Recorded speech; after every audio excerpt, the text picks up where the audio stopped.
Hello everyone, welcome to my YouTube channel study centre. और आप सबको पता होगा कि हम DT+B टीजीटी सोशल साइंस के जो भी PYQs हैं उनको डिस्कस कर रहे हैं। सो आई होप आप सब अपनी प्रिपरेशन जो है वो कर रहे होंगे।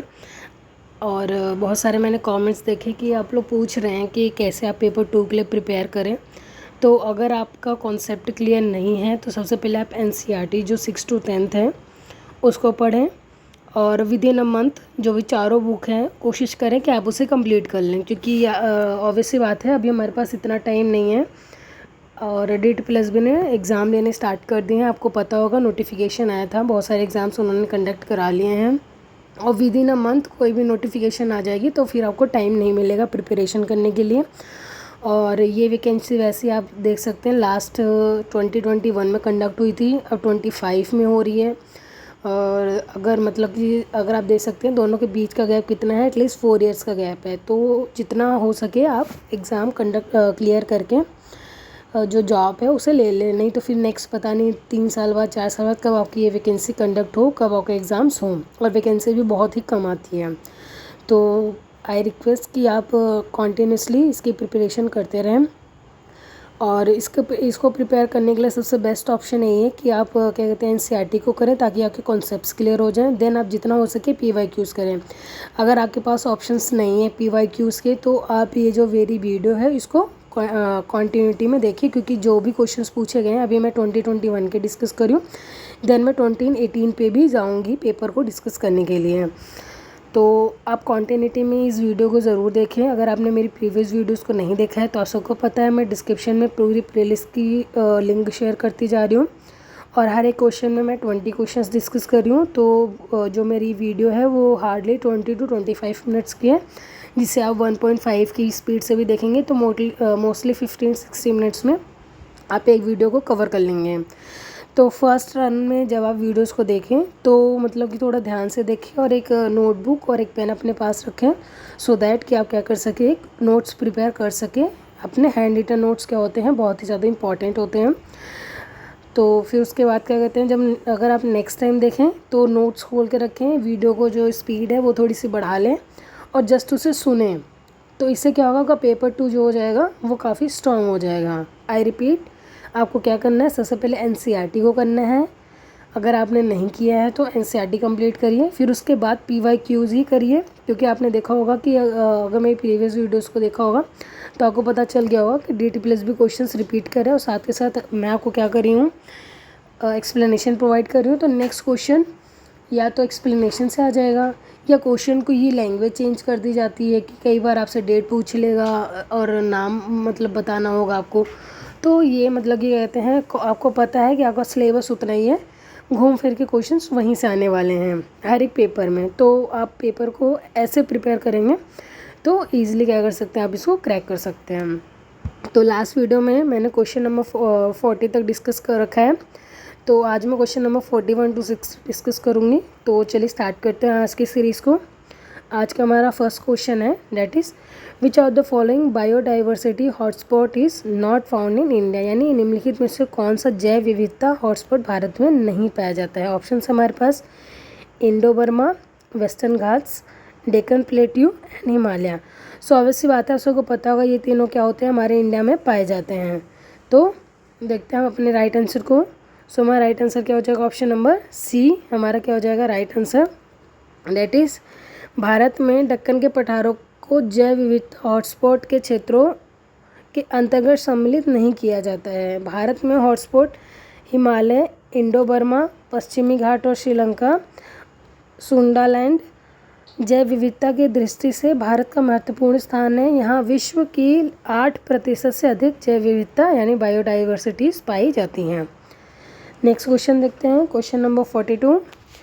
Contouring is a method of representing relief on topographical maps, which of the following statement is correct regarding contouring, यानी कंटूरिंग स्थलाकृतियाँ मानचित्रों पर राहत का एक प्रतिनिधित्व करने की एक विधि है। निम्नलिखित कथनों में से कौन सा कथन कंटूरिंग के संदर्भ में सही है। तो देखते हैं हमारे स्टेटमेंट्स को, क्या क्या स्टेटमेंट्स हमारे पास हैं। तो फर्स्ट स्टेटमेंट है हमारा, that is contours are is rhythm which connect point of same elevation, यानी कंटूर इज़ारिम है जो समान ऊंचाई वाले बिंदुओं को जोड़ते हैं। नेक्स्ट स्टेटमेंट हमारा, it is a technique of line symbol, यानी एक रेखा प्रतीक की एक तकनीक है। थर्ड क्वेश्चन स्टेटमेंट है हमारा, that is the horizontal distance between contour line is known as contour intervals, यानी कंटोर रेखाओं के बीच की क्षैतिज दूरी को कंटोर अंतराल के रूप में जाना जाता है। ऑप्शन है first and second, only first, second and third, या फिर ओनली थर्ड। सो हमारा राइट आंसर क्या हो जाएगा, ऑप्शन नंबर ए हमारा क्या हो जाएगा राइट आंसर। सो अगर हम देखें तो कंटूरिंग स्थलाकृतिक मानचित्रों पर राहत का प्रतिनिधित्व करने की एक विधि है। कंटूर इज़ारिम है जो समान ऊंचाई वाले बिंदुओं को जोड़ते हैं और यह रेखा प्रतीक की एक तकनीक है। कंटूर रेखाओं के बीच की क्षैतिज दूरी को कंटूर अंतराल के रूप से नहीं जाना जाता है। तो आई होप वो आपके लिए क्लियर होगा। नेक्स्ट क्वेश्चन देखते हैं हमारा, which of the following statement is correct regarding the distribution of water vapours in the atmosphere, यानी वायुमंडल में जल वाष्प के वितरण के संदर्भ में निम्नलिखित में से कौन सा कथन सही है। तो फर्स्ट स्टेटमेंट है हमारा, water vapour content in the atmosphere is lowest near the equator, यानी वायुमंडल में जल वाष्प की मात्रा भूमध्य रेखा के पास सबसे निम्न होती है। नेक्स्ट स्टेटमेंट है हमारा, most of water vapour are found in stratosphere, यानी जो जल वाष्प के अधिकांश भाग है वो समताप मंडल में पाया जाता है। आपको लेयर्स ऑफ एटमॉस्फेयर पता होगा, तो स्ट्रेटोस्फेयर क्या होता है हमारा, सेकेंड लेयर ऑफ एटमॉस्फेयर होता है। तो only first, only second, both, या फिर नीदर। तो राइट आंसर क्या हो जाएगा, ऑप्शन नंबर डी हमारा क्या हो जाएगा राइट आंसर। तो जल वाष्प वायुमंडल में उपस्थित ऐसी पर्वतनीय गैसें हैं जो ऊंचाई के साथ घटती जाती हैं, अर्थात वायुमंडल में जल वाष्प की मात्रा भूमध्य रेखा के पास सबसे ज़्यादा होती है तथा भूमध्य रेखा से ध्रुवों की तरफ इसकी मात्रा क्या हो जाती है, कम हो जाती है। ऐसा इसलिए होता है क्योंकि आपको पता है कि इक्वेटर पर ज़्यादा सनलाइट आते हैं और जो हमारे ओशंस हैं वो इक्वेटर पर ज़्यादा हैं, तो जब सनलाइट जहाँ पर ज़्यादा आएगी तो वाटर वेपर भी वहाँ पर ज़्यादा जाएगा। एंड जलवाष्प का अधिकांश भाग क्षोभ मंडल में पाया जाता है, अतः कथन पहला और दूसरा दोनों गलत हैं। चलते हैं नेक्स्ट क्वेश्चन पर, that is question number 44। The highest peak in Western ghat is, मतलब पश्चिमी घाट का सबसे ऊंची चोटी कौन सी है, कोलाराई बेटा, कालसुबाई, अन्नाईमुड़ी, या फिर कुद्रमुख। तो हमारा राइट आंसर क्या हो जाएगा, ऑप्शन नंबर सी हमारा क्या हो जाएगा राइट आंसर। सो जैसा कि ये आप सबको पता ही होगा, पश्चिमी घाट की सबसे ऊंची चोटी जो है वो अन्नाईमुड़ी है, जिसकी ऊंचाई 2695 मीटर है। पश्चिमी घाट का विस्तार पश्चिमी सागर तट के समांतर लगभग 1600 किलोमीटर की लंबाई से उत्तर में ताप्ती नदी के मुहाने से दक्षिण में कुमारी अंतरी तक पाया जाता है। नेक्स्ट क्वेश्चन पर चलते हैं, question number 45। Which of the following would is found in the tropical evergreen forest of India, यानी निम्नलिखित में से कौन सी लकड़ी भारत के उष्णकटिबंधीय सदाबहार वनों में पाई जाती हैं, रोजवुड, डिओडर, या फिर देवदार, साल, या फिर स्प्राउस, या फिर स्प्रूस। तो देखते हैं हमारा राइट आंसर क्या हो जाएगा, ऑप्शन नंबर ए हमारा क्या हो जाएगा राइट आंसर। तो रोजवुड लकड़ी भारत के उष्णकटिबंधीय सदाबहार वनों में पाई जाती है। उष्णकटिबंधीय सदाबहार वन पश्चिमी घाट के पश्चिमी ढाल पर पूर्वोत्तर की पहाड़ियों और अंडमान तथा निकोबार द्वीप समूह में पाए जाते हैं। इन वनों में पाई जाने वाले मुख्य वृक्ष प्रजातियां रोजवुड, महोगनी, एनी तथा एबोनी हैं। नेक्स्ट क्वेश्चन पर चलते हैं, question number 46। The highest peak of Aravali mountain is, अब यहाँ पे अरावली की हाईएस्ट पीक पूछ रही है, डेट इज दिलवाड़ा, गुरु शिखर, धोनिया, या फिर कमालनाथ। सो हमारा राइट आंसर क्या हो जाएगा, अरावली पर्वत की सबसे ऊंची चोटी गुरु शिखर है, जिसकी ऊंचाई 1722 मीटर है। यह चोटी राजस्थान राज्य के सिरोही जिले में स्थित है। अरावली पर्वत श्रृंखला एक अवशिष्ट पर्वत श्रृंखला है जिसका निर्माण प्री कैम्ब्रियन युगीन में हुआ था। तो आपसे कई बार पूछ लिया जाता है कि अरावली का निर्माण किस टाइम पे हुआ था, चट्टानों से हुआ है। इस पर्वत श्रृंखला का विस्तार गुजरात के पालनपुर से लेकर राजस्थान एवं हरियाणा सहित दिल्ली तक है। नेक्स्ट क्वेश्चन है हमारा क्वेश्चन नंबर 47। तो क्वेश्चन नंबर 47 क्या कह रहा है हमारा, that is which of the following is a tributary of the Kaveri river, यानी कावेरी नदी की सहायक नदी पूछ रहा है। तो सोन, मालप्रभा, हेमावती या फिर वर्धा। तो आप सबको पता होगा, that is option number B क्या हो जाएगा हमारा राइट आंसर। तो कावेरी नदी की सहायक नदी हेमवती है। कावेरी नदी कर्नाटक के कोडागु जिले में ब्रह्मगिरी पहाड़ियों से निकलती है। इस नदी की द्रोणी का 3% भाग केरल में, 41% भाग कर्नाटक में तथा 56% भाग कहाँ होता है, तमिलनाडु में पाया जाता है। इसकी महत्वपूर्ण सहायक नदियाँ हैं, दैट इज़ हमारी काबिनी, भवानी और अमरावती। तो ये इसकी क्या है, सहायक नदियाँ हैं। और इसका विस्तार कौन कौन से राज्य में कितने प्रतिशत है वो भी आप एक बार देख लेंगे। Bhor Ghat is a mountain passes in India which connects, यानी भोर घाट जो भारत में एक पहाड़ी मार्ग है जो किसको जोड़ता है, मुंबई को पुणे से जोड़ता है, माउंट आबू टू उदयपुर या कोयम्बटूर टू बेंगलोर, कोची टू चेन्नई। सो हमारा राइट आंसर क्या हो जाएगा, ऑप्शन नंबर ए हमारा राइट आंसर हो जाएगा। तो भोर घाट भारत में एक पहाड़ी मार्ग है जो मुंबई से पुणे को जोड़ता है। थाल घाट मुंबई को नासिक से और पाल घाट तमिलनाडु के कोयम्बटूर को केरल से जोड़ता है। यह सभी घाट सह्याद्री पहाड़ियों में स्थित हैं। तो आप सबको पता होगा वेस्टर्न घाट्स को हम सह्याद्री भी कहते हैं। चलते हैं नेक्स्ट क्वेश्चन पर, that is question number 49। Question number 49 क्या कह रहा है, which of the following characteristics of the black soil are correct, यानी काली मृदा से रिलेटेड क्वेश्चन है कि निम्नलिखित में से कौन सी उसकी विशेषता सही है। तो these soils have a high water retaining capacity, यानी इन मृदाओं में जल धारण करने की क्षमता अधिक होती है। या they develop white cracks when dry, सूखने पर इनमें चौड़ी दरारें पड़ जाती हैं। थर्ड है हमारा these soils have clayey texture, यानी इन मृदाओं की बनावट चिकनी होती है। फर्स्ट एंड थर्ड या फिर तीनों। सो अगर आपने सॉइल को पढ़ा होगा तो आपको पता होगा, तो ये तीनों ही स्टेटमेंट्स क्या हो जाएंगे, हमारे सही हो जाएंगे। तो काली मृदा दक्कन के पठार के अधिकतर भाग पर पाई जाती है। इसमें महाराष्ट्र के कुछ भाग, गुजरात, आंध्र प्रदेश तथा तमिलनाडु के कुछ भाग शामिल हैं। इस मृदा में जल धारण करने की क्षमता अधिक होती है। यह मृदा गीली होने पर फूल जाती है और चिपचिपी हो जाती है तथा सूखने पर इनमें चौड़ी दरारें पड़ जाती हैं।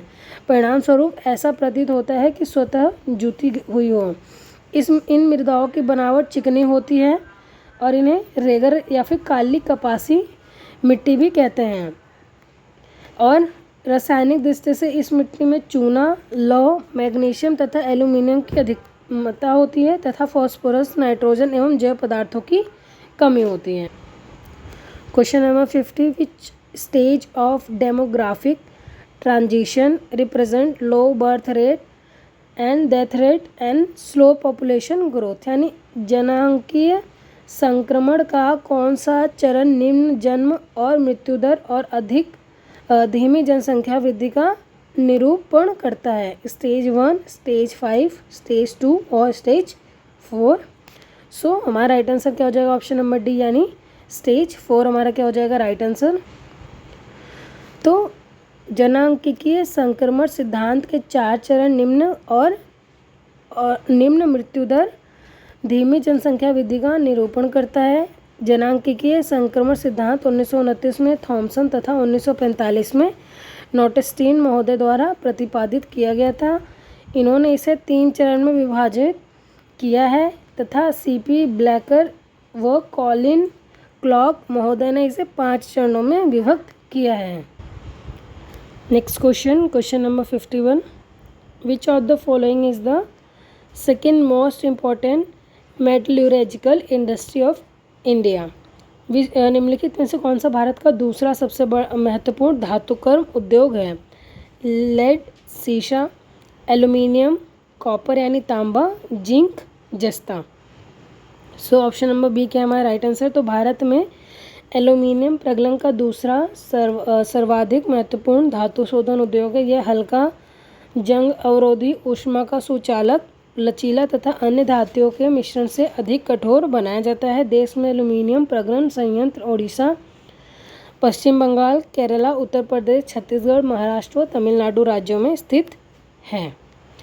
नेक्स्ट क्वेश्चन है हमारा question number 52। Which of the following statement is correct regarding the Ahmedabad Vadodara industrial region, यानी अहमदाबाद वडोदरा औद्योगिक क्षेत्र के संदर्भ में निम्नलिखित में से कौन सा कथन सही है। It is the third largest industrial region of the country, यानी कि यह देश का तीसरा सबसे बड़ा औद्योगिक क्षेत्र है। नेक्स्ट है सेकेंड स्टेटमेंट हमारा, Surat is well known for silk textile and diamond cutting, यानी सूरत रेशम टेक्सटाइल और हीरे की कटिंग के लिए जाना जाता है। Only first, only second, both और नीदर। सो हमारा राइट आंसर क्या हो जाएगा, ऑप्शन नंबर सी। तो अहमदाबाद वडोदरा औद्योगिक क्षेत्र देश का तीसरा सबसे बड़ा औद्योगिक क्षेत्र है। सो अहमदाबाद वडोदरा औद्योगिक क्षेत्र देश का तीसरा सबसे बड़ा औद्योगिक क्षेत्र है। यहाँ सूरत रेशम टेक्सटाइल और हीरे की कटिंग के लिए जाना जाता है। इस प्रदेश का विकास 1860 में सूती वस्त्र उद्योग की स्थापना से भी संबंधित है। यहाँ कपड़ा और पेट्रोलियम रासायनिक उद्योग के अतिरिक्त अन्य भारी उद्योग, मोटर, ट्रैक्टर, डीजल इंजन आदि क्षेत्र विकसित हैं। इस प्रदेश के महत्वपूर्ण औद्योगिक केंद्र हैं हमारे अहमदाबाद, वडोदरा, भरूच, कोयली, आनंद, सुरेंद्रनगर, राजकोट, सूरत, वलसाड़ और जामनगर।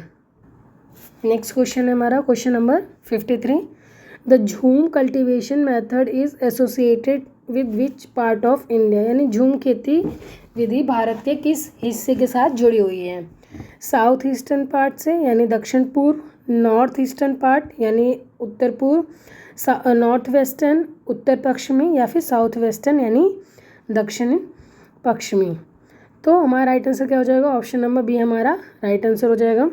झूम खेती विधि भारत में उत्तर पूर्व राज्यों में असम, मेघालय, मिजोरम और नागालैंड इत्यादि में किया जाता है। भारत में झूम कृषि को अन्य नामों से जाना जाता है, जैसे कि मध्य प्रदेश में बेवड़ या फिर दहिया, आंध्र प्रदेश में पोड़ू या पेंडा, उड़ीसा में पामाडाबी, कोमान, बरिगा, पश्चिमी घाट में कुमारी, दक्षिण पूर्वी राजस्थान में वालरे, फाल्टरे, हिमालयन क्षेत्र में खील या तथा उत्तराखंड में कुरवा आदि के नाम से जाना जाता है। और मैं आपको रिकमेंड करूंगी कि आप जो डिफरेंट कंट्रीज़ में भी झूम खेती को जिस जिस नाम से जानते हैं आप उन्हें भी एक बार अच्छे से नोट्स में लिख लेंगे, क्योंकि कई बार पूछ लेता है कि इस कंट्री में झूम खेती को किस नाम से जाना जाता है। नेक्स्ट क्वेश्चन है, which of the following is not a rabi crop, यानी निम्नलिखित में से कौन सा रबी की एक फसल नहीं है। गेहूँ, ग्राम, लिनसीड या फिर मैजे, यानी कि मक्का। सो राइट आंसर विल बी मक्का। खरीफ फसल का मक्का खरीफ की एक फसल है, ना कि रबी की। तो खरीफ की फसल देश में विभिन्न क्षेत्रों में मानसून के आगमन के साथ बोई जाती है, सितंबर अक्टूबर में काटी जाती है। खरीफ की कुछ अन्य महत्वपूर्ण फसलें चावल, मक्का, ज्वार, बाजरा, तूर यानी अरहर वाली दाल, मूंग, उड़द, कपास, जूट, मूंगफली और सोयाबीन इत्यादि हैं। रबी फसलों को शीत ऋतु में अक्टूबर के मध्य में बोया जाता है और ग्रीष्म ऋतु मार्च अप्रैल के मध्य में काटा जाता है। और इसकी कुछ फसलें हैं जैसे हमारी गेहूँ, मटर, चना, अलसी, बीज, सरसों इत्यादि रबी की कुछ फसलें हैं। तथा भारत में 3 शस्य ऋतुएं रबी, खरीफ एवं जायद 3 प्रकार की खेती होती है। नेक्स्ट क्वेश्चन है question number 55। Which of the following geographical conditions is required for T cultivation, यानी चाय को कल्टीवेट करने के लिए किस प्रकार की भौगोलिक परिस्थिति की आवश्यकता पड़ती है। फर्स्ट स्टेटमेंट हमारा, the T plant grow well in tropical and सब ट्रॉपिकल क्लाइमेट, यानी चाय का जो पौधा होता है वो उष्णकटिबंधीय और उपोष्णकटिबंधीय जलवायु में अच्छी तरीके से बढ़ता है। नेक्स्ट है, it requires a fertile well drained soil which is rich in humus and organic matter, इसे एक सुअपवहित उपजाऊ मृदा जिसमें धरण तथा कार्बनिक पदार्थ अधिक मात्रा में होते हैं की आवश्यकता होती है। Only first, only second, both और नीदर। सो इसका राइट आंसर हो जाएगा ऑप्शन नंबर सी, चाय का पौधा उष्णकटिबंधीय और उपोष्णकटिबंधीय जलवायु, ह्यूमस और जीवांश युक्त गहरी तथा सुगम जल निकास वाले ढलवा क्षेत्र में भली भांति उगाया जाता है। इसे एक सुअपवित उपजाऊ मृदा जिसमें धरण तथा कार्बनिक पदार्थ अधिक हो मात्रा में हो आवश्यकता होती है। चाय की झाड़ियों को उगाने के लिए वर्ष भर उष्ण, नम और पालर रहित जलवायु की आवश्यकता होती है। चाय के मुख्य उत्पादन क्षेत्रों में है जैसे हमारे असम, पश्चिम बंगाल में दार्जिलिंग और जलपाईगुड़ी जिलों की पहाड़ियाँ, तमिलनाडु और केरल इत्यादि हमारे स्टेट से जहाँ पे ये चाय की कल्टीवेशन होती है। नेक्स्ट क्वेश्चन है question number 56, which south Asian country has the largest telecommunication network, यानी कि इस दक्षिण एशियाई देश में सबसे बड़ा दूरसंचार नेटवर्क है। इंडिया, नेपाल, बांग्लादेश या फिर श्रीलंका। सो हमारा राइट आंसर क्या हो जाएगा, ऑप्शन नंबर ए हमारा क्या हो जाएगा राइट आंसर। तो दक्षिण एशियाई देश भारत में सबसे बड़ा दूरसंचार नेटवर्क है। नगरीय क्षेत्रों में अतिरिक्त भारत के 2/3 से अधिक गांव एसटीडी दूरभाषा सेवा से जुड़े हैं। सूचनाओं के प्रयास को आधार स्तर से उच्च स्तर तक समृद्ध करने हेतु भारत सरकार ने देश के प्रत्येक गांव में दिन रात एसटीडी की सुविधा को प्रबंध किया है। निजी दूरसंचार तथा जनसंचार के दूरदर्शन, रेडियो, समाचार, प्रेस, पत्रिकाएं, किताबें आदि देश के प्रमुख संचार साधन हैं। भारत डाक संचार का तंत्र विश्व का वृहत्तम है। नेक्स्ट क्वेश्चन है हमारा question number 57, which of the following is an international airport in India, यानी भारत में कौन सा एक अंतर्राष्ट्रीय हवाई अड्डा है।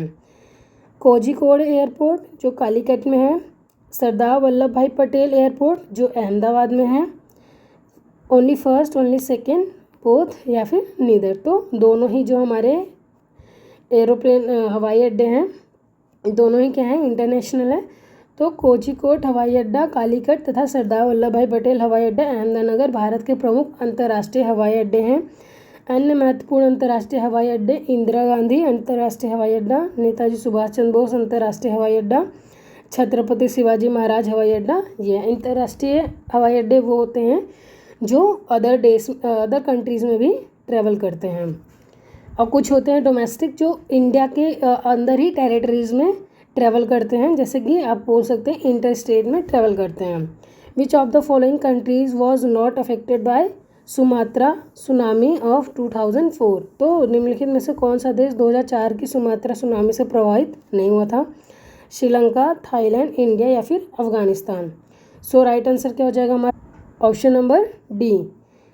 26 दिसंबर 2004 की सुमात्रा सुनामी से प्रभावित देश श्रीलंका, थाईलैंड, भारत तथा हिंद महासागर के अन्य तटीय क्षेत्र थे, जबकि अफगानिस्तान में इस सुनामी का कोई प्रभाव नहीं दिखा। 26 दिसंबर 2004 को हिंद महासागर में सुनामी तरंगे के कारण अत्यधिक विनाश हुआ। ये तरंगे उस भूकंप की तीव्रता थी जिसका अधिकेंद्र सुमात्रा की पश्चिमी सीमा पर था। इस भूकंप की तीव्रता रिक्टर पैमाने पर 9 मापी गई थी। तो आप सबको पता होगा भूकंप मापने के लिए आप किसका यूज़ करते हैं, रिक्टर स्केल का। भारतीय प्लेट वर्मा प्लेट के नीचे धंस गई थी और समुद्र तल से अकस्मात गति उत्पन्न हो गई, जिस कारण यह भूकंप आया।